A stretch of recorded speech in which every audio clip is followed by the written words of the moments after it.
যে বহুপাক্ষিক যে একটা অববাহিকা ব্যবস্থাপনা, বাংলাদেশ, ভারত ও নেপালের সমন্বয়ে যৌথ উদ্যোগ গ্রহণ করা, এবং এটা সম্ভব।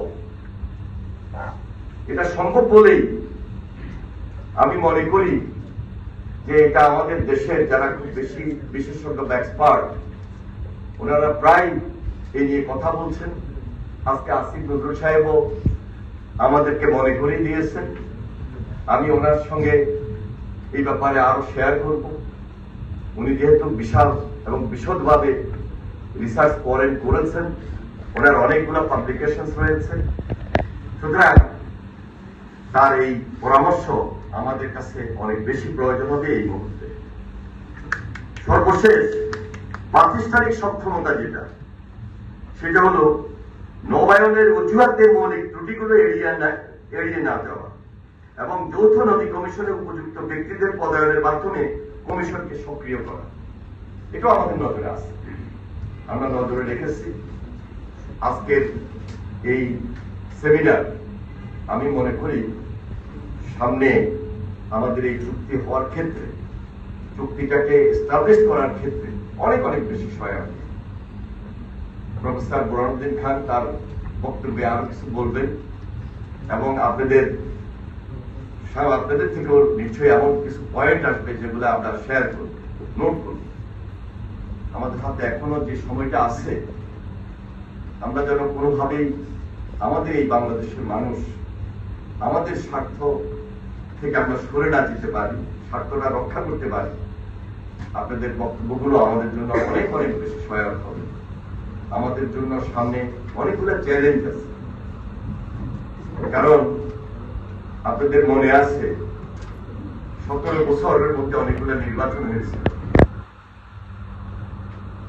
সেই নির্বাচনে আমাদের পার্শ্ববর্তী দেশ যদি জনগণের পক্ষে থাকতো, তাহলে জনগণের ভোটটা নিশ্চিত। যেহেতু পার্শ্ববর্তী দেশ একটা গোষ্ঠীর সঙ্গে ছিল, একটা ফ্যাসিস্টের সঙ্গে ছিল, আমরা আমাদের অধিকারকে এস্টাবলিশ করতে পারি নাই। তাদের অনেক সচিব বাংলাদেশে এসেছে এবং তারা তাদের অবস্থান থেকে বক্তব্য দিয়েছে এবং একটা দলকে ফেভার করেছে, বাংলাদেশের মানুষকে ফেভার করেন নাই। আমরা আশা করছি যে ইদানিং কালে ওনাদের যারা বাংলাদেশে আসছেন, মাননীয় প্রধানমন্ত্রীকে দাওয়াত করছেন, তারা আরো রিয়েলাইজ করবেন, বাংলাদেশের মানুষের সঙ্গে থাকবেন, বাংলাদেশের সেন্টিমেন্টের সঙ্গে থাকবেন, বাংলাদেশের স্বার্থকে পায়ে উঠে দিবেন এবং বাংলাদেশের স্বার্থকে সম্মান দিবেন। এটাই তো আমাদের দরকার। আমাকে এক সাংবাদিক জিজ্ঞেস করলেন, বা অনেক সময় অনেকেই জিজ্ঞেস করেন যে পাশের দেশের সঙ্গে আপনাদের সম্পর্ক কেমন। আমি তো এখনো বলি বন্ধুত্বপূর্ণ সম্পর্ক,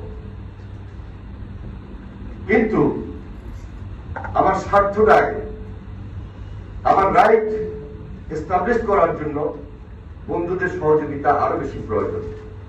আজকে যারা উপস্থিত হয়েছেন, আমি আপনাদের সবাইকে আন্তরিকভাবে মোবারকবাদ জানাই, ধন্যবাদ জানাই যে আপনাদের আন্তরিকতা এবং সহযোগিতার মধ্য দিয়ে আমরা যেন আগামী দিনে আমাদের এই গঙ্গা পানি বন্টন চুক্তি সুন্দরভাবে করতে পারি।